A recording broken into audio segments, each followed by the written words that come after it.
दिले तू मला या नवीन मालिकेच्या आजच्या भागामध्ये प्रेक्षकांना आपण पाहत आहोत की ऊर्जा शिंदे आता शौर्यला प्रश्न विचारू लागते. तुझा आणि पद्माचा काय संबंध? तिने तुझ्या फोनवरून मला फोन कसा केला? आणि तू हर्षवर्धन जहागीरदारचा कोण आहे? आता हे सगळे प्रश्न विचारल्यानंतर शौर्य एकदम शांत बसतो.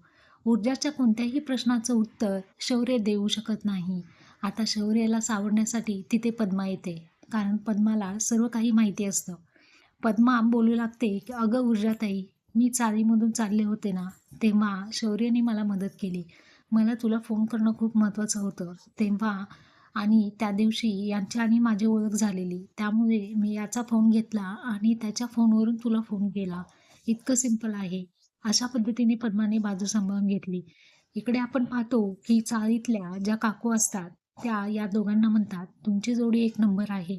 लवकरातल्या लवकर तुम्ही दोघंही लग्न करून टाका.